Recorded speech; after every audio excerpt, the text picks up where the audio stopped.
Oh, we got some larger logos on the Sticker Mule website. They call them bumper stickers. Pretty cool. How you guys doing? Thanks for tuning in. Appreciate you watching. Another day in the shop with Jimmy. We're making it work.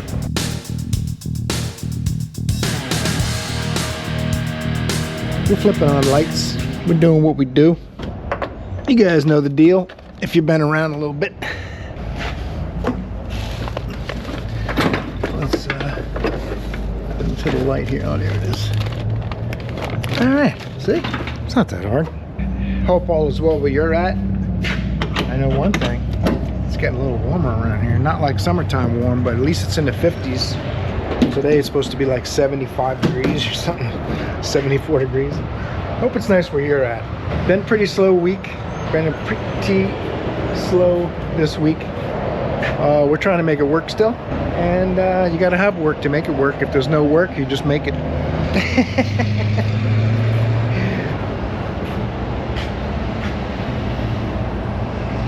It's an odd place for a clamp. Anyhow, we're gonna put some clips in so you'll know what to expect in today's probably slow day video. Nissan Altima, Honda Civic. Someone moved the green monster. I was told it doesn't move, but it moved. Kind of baffled and confused, trying to catch up, to get my thoughts together, and figure out what's going on out here. So on this channel, we like to spend a day fixing cars, get paid on flat rate. We make videos while we're doing it. My main focus is making a good living. YouTube, I enjoy doing YouTube, trying to help out the community, make things a little easier on mechanics coming in, and make the guys that have been doing it a while feel like they're not alone, or girls. So that's basically the whole point of this thing. I'm not trying to just do videos showing you how awesome I am and how I'm so much smarter than everybody else. That's not the point of my channels. Mine is to show you a real day in the shop, to have a pretty good idea what you're doing and strive to do better every day.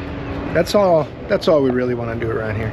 Try to fix some cars, try to make a living, and see if we can help some people out. So stay tuned. I'm sure we'll have some fun, learn a thing or two. Let's finish getting the shop open up and get started.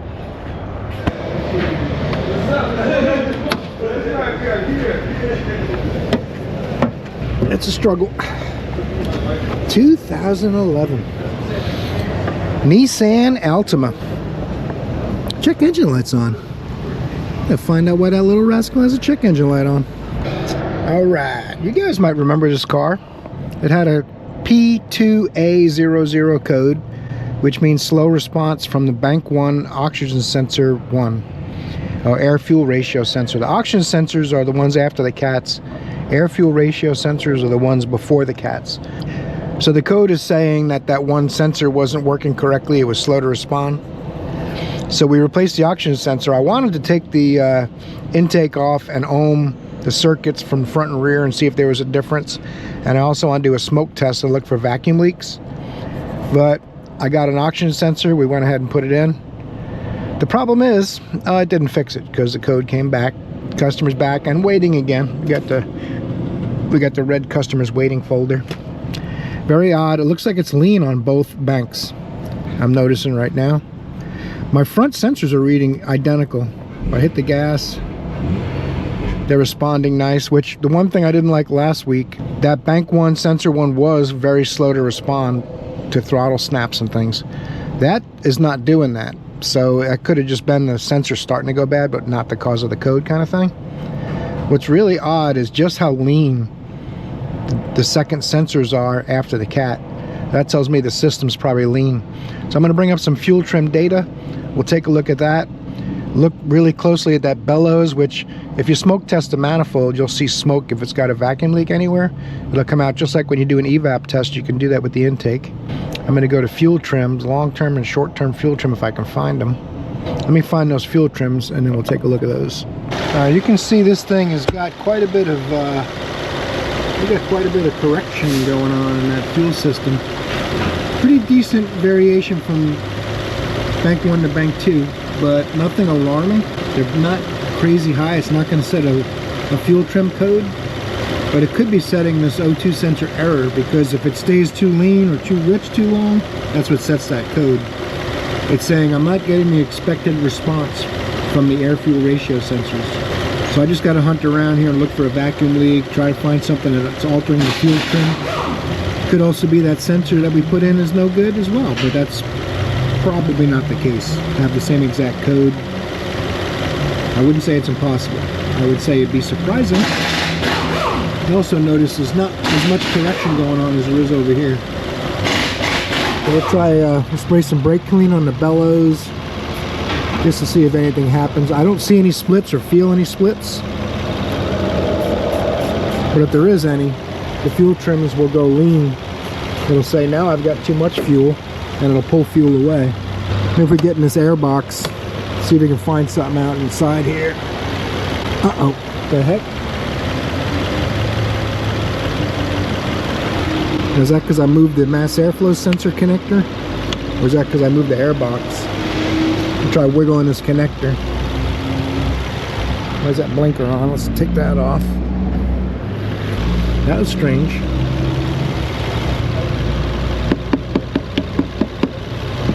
A flashlight can be a hammer, and a hammer can never be a flashlight. This thing might have a dirty air filter for sure, or there's something going on with the trash and the mass airflow. Hey, light that up, will you? Look at the fuel trim opening up the air box. What is going on? That's the strangest thing. Could this air filter be coated in something causing a problem? Oh, you know what? Maybe it is something in the bellows and I'm moving the bellows. Or the wiring. Something in here. Alright. We're going to hunt around and look at the wiring really closely. I've never seen an air filter cause a fuel trim to go richer. Well, I guess it would flow more air if it was that restricted. Very interesting. I'm going to put this back together. Try to duplicate that concern. I'm going to try wiggling the wiring and all that and see if that does something for me. I'm opening this up. Close it down.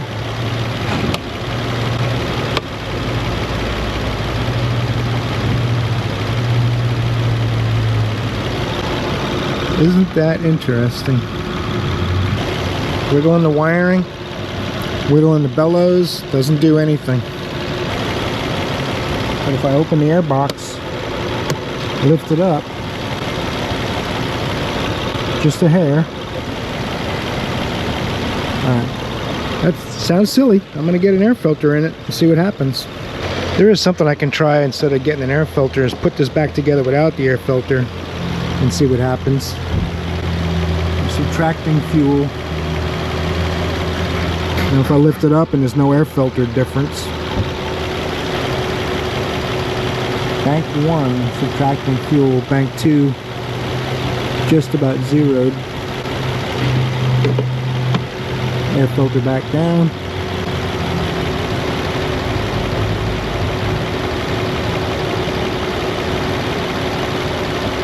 Air filter back up.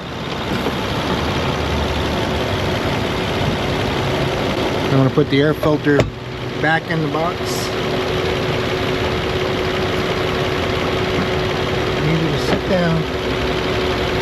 Play along nicely. Okay, now close it up.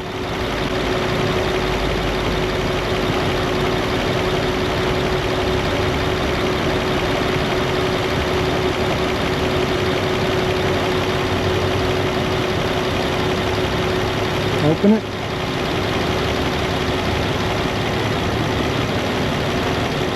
Let's take it all apart and get a visual look, or whatever it's, you know what I mean. Uh-oh.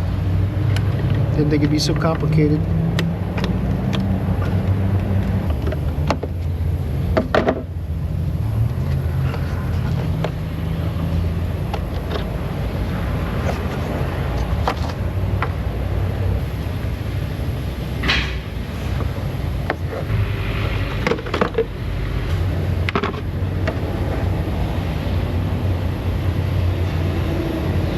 Maybe I'll bring up mass airflow data.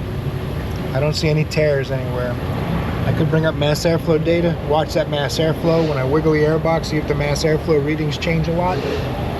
Maybe it's something going on with the sensor itself and just moving the sensor is doing it. Make sure there isn't anything blocking this.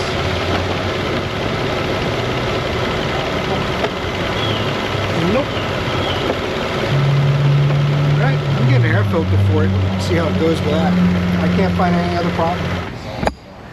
There's nothing else to do. The Nissan guy left. He didn't think he should have to pay any more money. He thought 0.8 would cover it. And he declined all that maintenance stuff. I recommended air filter, induction service, tune-up last time. Declined it all.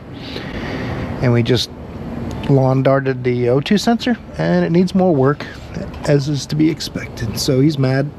It's at the point where you just go, if you don't want to do it all correctly, we're not going to do it. But anyway, moving on. I'm going to put this carburetor on. I don't have the correct fuel line yet. This fuel line, like I said the other day, is slightly shorter for the kind of carburetor we're going to. More streetable version. But since there's nothing else to do, I'm just going to put it on and pinch off the fuel line with a clamp in case someone cranks it over without it connected, so we don't make a big fire. Shouldn't be too hard. 4 bolts, fuel line, vacuum line. They're running ported vacuum to the distributor. I prefer manifold vacuum myself, but everyone has different preferences for that. There's no real right or wrong. It's very similar performance wise, but with good manifold vacuum going to the distributor, you have more timing at idle, so it won't run as rich. It gives you a longer burn time. It advances the spark at low engine speed. That's my preference, but like I said, no right or wrong. I might need to get a socket for some of these.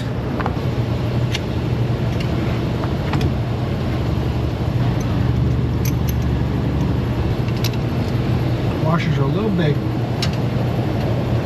Gotta get this fuel line off and now to lift off. Let's put it over here just in case.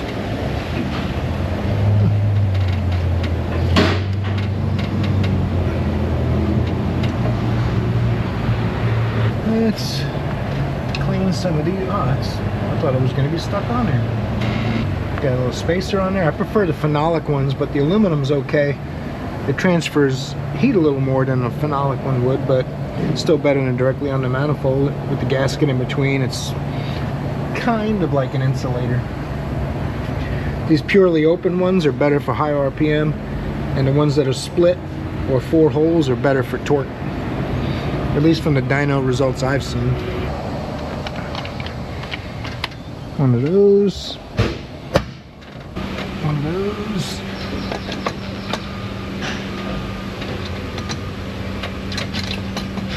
It's kind of strange. Studs are tweaked or something. Pretty.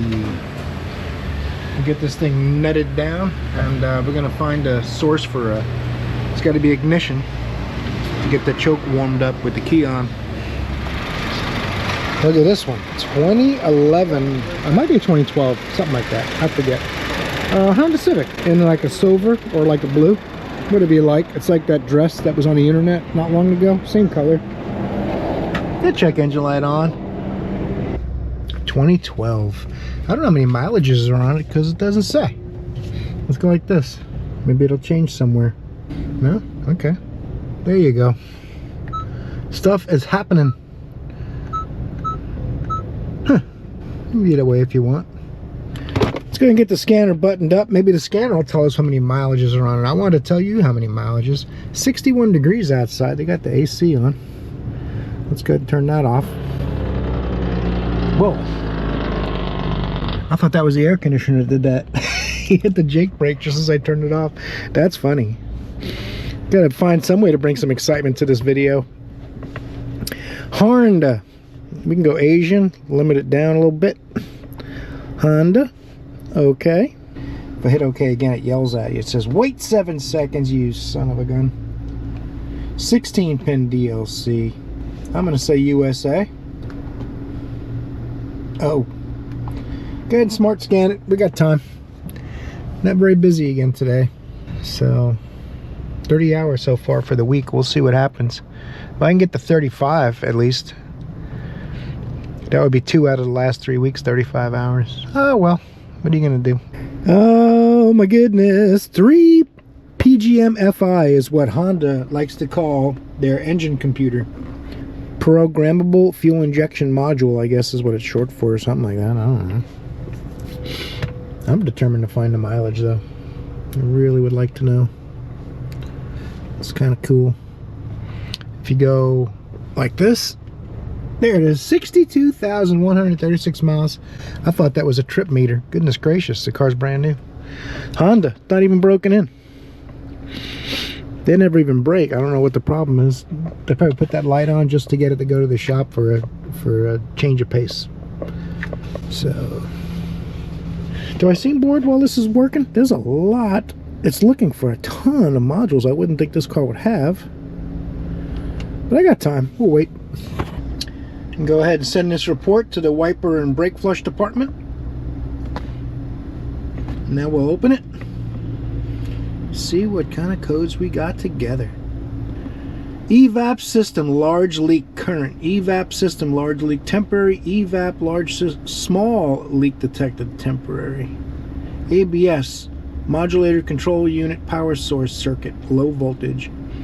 Power steering problem in VSA system. Interesting. So we got an EVAP issue. I knew it ran pretty good. So normally on these gas cap vent canister, sometimes they crack when they get a little older, but it could even be something just like a purge valve. But I think these cars also, like GMs, will set codes for purge during non-purge event. Let's bring up some data, see if the purge valve is being commanded open right now. We'll go out under the hood and see if it's flowing vacuum when it's on a 0% duty cycle, which would be bad. Purge. I have a bad habit of just scrolling forever through the... Oh look, that's why, because it doesn't show up. Okay. Be that way if you want. You know why? It's under E for EVAP purge, so it won't find it when you search purge. I bet you. No? Engine oil life. Well, doesn't have our sticker in it. Uh-oh. Fuel tank pressure sensor, fuel cap, fuel cut, fuel level. It didn't bring up anything for fuel, but it's all over the place. Oh, I put purge. That's right. Never mind. Didn't bring anything up for purge, and if there's P in purge, I'm going to be sad.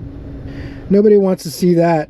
LMNO P park neutral position, no purge. Okay. Maybe this car doesn't have a purge valve. Highly doubt it. Let's go look under the hood. I'm going to take a guess, and EVAP PC duty, EVAP purge control duty, EVAP purge control duty high res, EVAP CVS valve. So CVS valve is off. EVAP PC duty cycle. Alright, I'm going to go out under the hood and see what we got out there. It does have it open slightly, so it'll show a vacuum. And then if I unplug the electrical connector, it should not. Let's take a quick look at the gas cap first, because they're a common failure. Oh, brand new. Cool. Someone's already been trying to figure it out. Don't worry, Jimmy will get it. Let's go look at that purge valve now like I was originally thinking. I was hoping. There's a bullet in about 2 different color gaskets, and if it's the black one, they say to change it. If it's the brown one, move on. Someone's already changed it, but it is aftermarket, so we just have to note that. This is going to be pulling a vacuum right now because we're at 15% duty cycle. It's supposed to pop right off of there for you. It's not doing it. It's all part of the fun. My gracious goodness.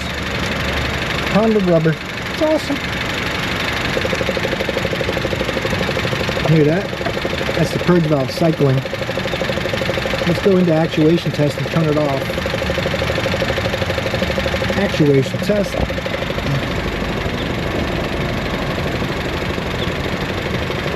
I just want to turn the EVAP off. I don't want to do a whole EVAP test if I can, but I am not seeing it. So much to my chagrin. If I can get to the electrical connector, I'll unplug it. Oop. Careful, this is hot, it's got coolant in it. See if I can get it with this. I don't want to do this if I can avoid it, but it can't be avoided. It doesn't show me a purge test by itself. Let's see, maybe sometimes there's sub-test in, oh, look at that. I told you. What are you worried about? PCSCPV. See, me, if I was doing the software for Honda, I would just have it say purge. But let's try it.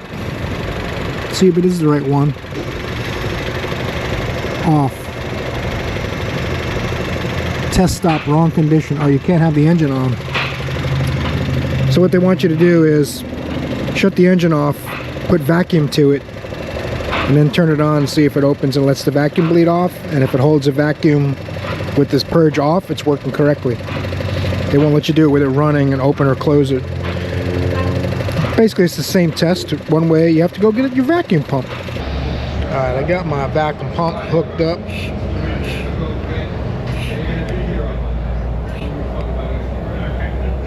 It's leaking. See it bleeding down the vacuum? If I touch this especially, that drops the vacuum off. Should hold 20 inches of vacuum. That's what the engine pulls. I got the key on, engine off. Now if I go into this, tell it okay, I'm going to pump up the vacuum again, hit on.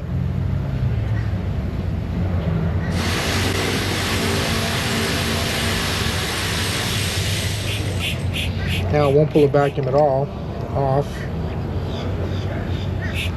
Now it'll pull the vacuum a little bit, but it leaks down even when it's closed. It shouldn't leak at all. So it needs a purge valve. Now that doesn't mean there isn't possibly another problem, but it means I'm not going to keep running around and check the entire system from top to bottom. It means we've found a problem, we need to fix it, and then we can move on. It's already got a new gas cap. How many more parts should it need? I'm guessing it didn't really need a gas cap, but they're pretty inexpensive to try, so someone probably just popped it on there because it was easy to try it. I don't know the story behind this car. I just know they wanted to find out why the light was on. And I got to do the inspection too. The wipers and all look good. I got to check brakes, tires, and lights and stuff, and then we'll see if we get to fix this one. Alright.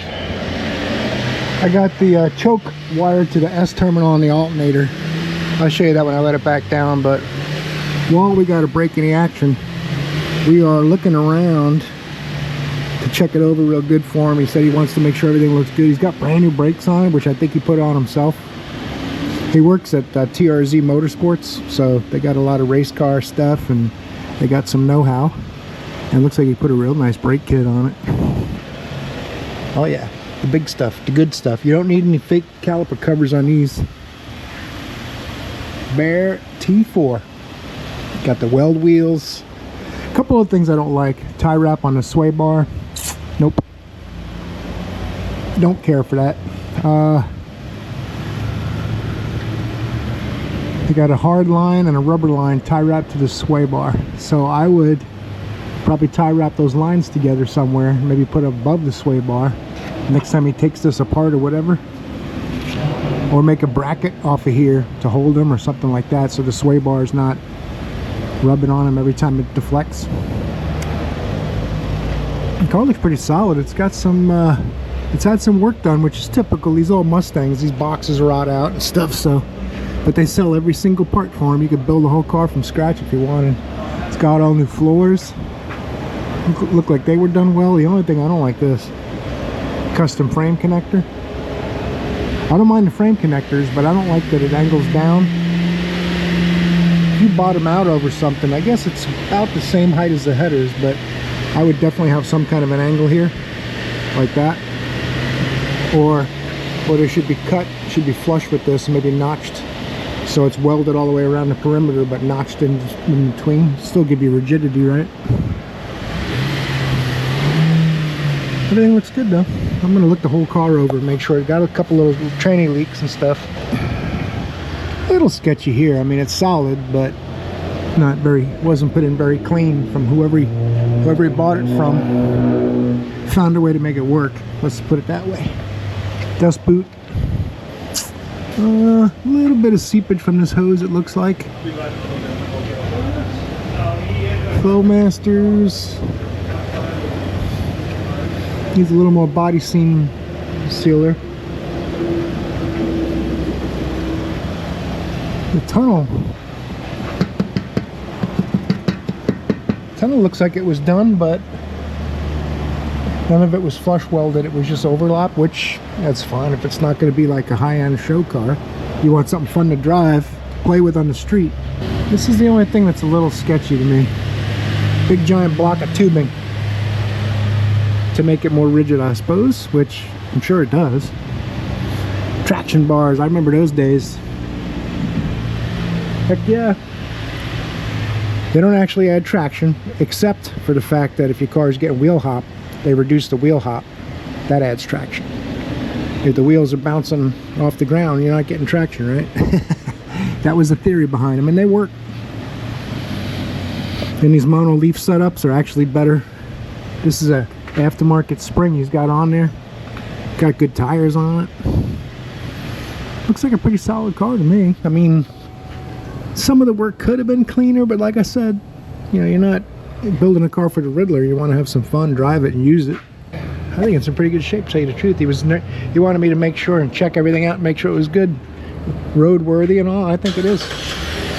I'm going to cut some of these tie wraps off, see if I can move some of that for him while we got a break in the action. I think we're going to do the purge valve and an induction service on the Honda. This is one of the things. I turn the wheels to the side. You can see, like, because of the way this power steering setup works, Ford uses this spool assist, so these hoses are tie wrapped to this, and when I turn the wheel, I didn't have the camera on, I turned the wheel to the right, these went kunk kunk and moved on this. So we got to find a better way to do this. Maybe a bracket right here or something, or I can maybe tie wrap it up that way, but you don't want it to rub on this either. All of that stuff moves. Looks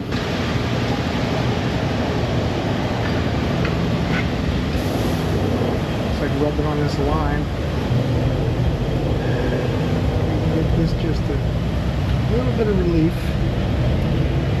Not much. So it won't rub through.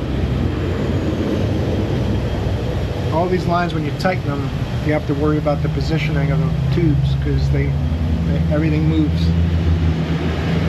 I think the best thing is to tie wrap these lines to each other so that they'll have some stability but still all be able to move, because they all move together.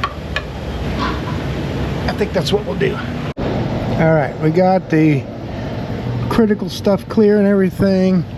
I gotta put a little tie wrap on that line. I don't really like to do that, but I don't want to rub it on the sway bar like it was. This side I just tie wrapped them to each other. They're pretty well supported. This is tie wrapped to this tubular cross member, which that's fine. I did find a rattle.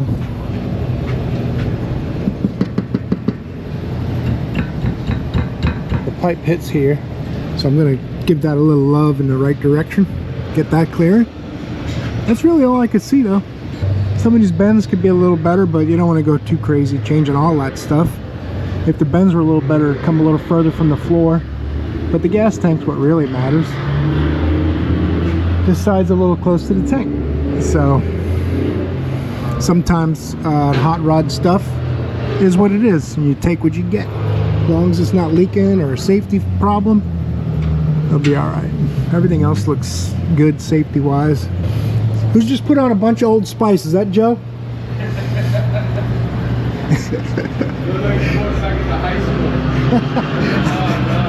I feel like I'm heading to the lunchroom in high school. Yeah. Hey baby, you like Old Spice? I just put some on. Come over here. Alright, stop horsing around. This thing looks pretty good, man. Alright. Got clearance on my pipe. I did a computer aided design, cardboard aided design. That's the old eyeball 45-degree cut. So those guys have welders and metal and all kinds of stuff. They could easily cut this and use this piece of metal to cover it That way it's not open. And if you do hit something, man, if you hit something solid in the road with that, you are in for quite a treat. So it'll bend your car and stuff. I would definitely put some kind of, if you hit something, at least it'll go up, right? All right, let's get some lunch and see which part we get first. I got the fuel line coming for this, purge valve stuff for that. We'll see what happens. All right, that's the purge valve back there. Probably saw that earlier. Should be cooled down a bit now. Don't have to cook my digits. So we'll get this clamp out of here. I think it's held in with two 8mm bolts. Shouldn't be nothing but a thing. I just had this off, right? So it should come right back off. That's the theory.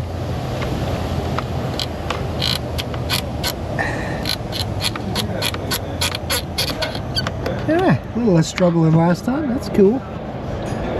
Electrical connector. There's not a lot of room back here, I'll tell you that. I could take the air. I guess I could take this out of the way, huh?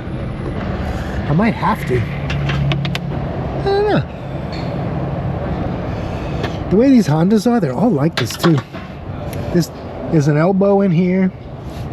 The coolant hoses are attached to it. Everything kind of intertwined. That's why they're fragile. You didn't know I knew French. If I can get this electrical connector out of my way, I think those two little 8s will come out. It pushes down into a vacuum orifice in the intake. Sits in there like this. Gunk.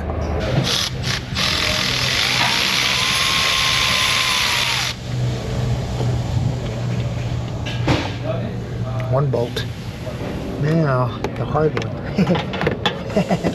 I was just showing off. Trying to make that one look easy. If I get this hose out of here, I might be able to get this ratchet and extension in here. Are you kidding?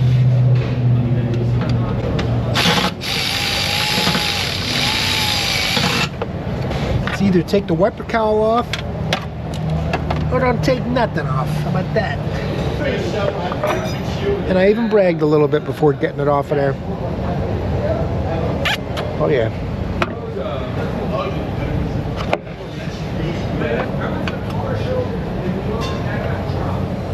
Cool story, bro. A couple of these. Go in there and clear some codes. This car's done. Oh, I gotta do induction service. Still telling a story. It's a long story. Wait, is it going the right way? Fool me once. Shame on you.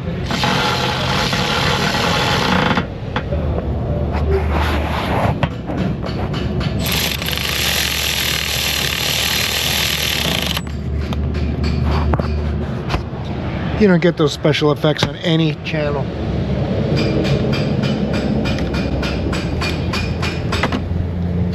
Electrical connector.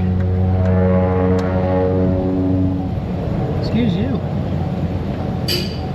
And a hose.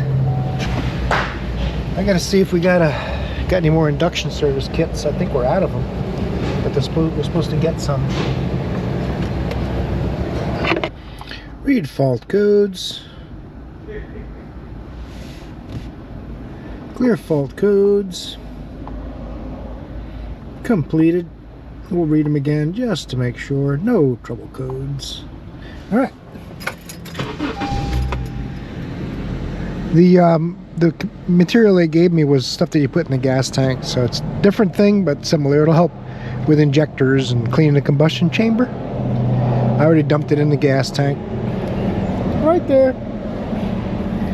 So codes are cleared. All the fluids are good.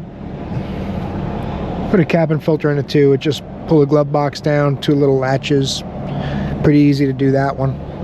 So this thing should be good to go. We're going to take it for a drive. If anything more comes of it, we will show you. But I think we'll be good.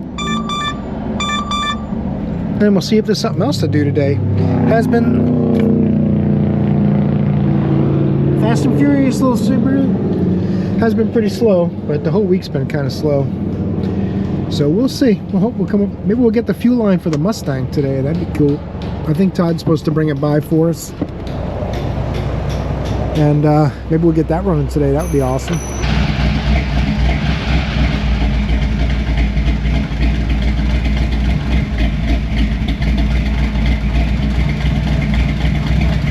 That's the sound of a slow day. So we played with some stuff. We got some stuff fixed, and ran the project truck a little while, get the fan cycling on and stuff. I'm gonna try to take this thing for a drive. I wish I wasn't so busy. It's not good on a new motor, gas washing the cylinders from short trips. You gotta run it. And I run it like every third or fourth time I move it. But today it misfired a little bit when I first started it up, so I'm gonna try to take this thing on some drives. Start driving it back and forth to work a couple times a week. Anyway, thanks for watching today's video. I know it's probably short and sweet, a couple of videos this week, so that's your average 36-hour week. That's how it goes. We'll get them next time. Thanks for watching. Torque the like button before you head out. Subscribe if you're new here. Don't forget, I got an Amazon store and a Sticker Mule store for swag. Check them out. Link in the description below. More than anything though, I hope I see you in the next one, because you're awesome.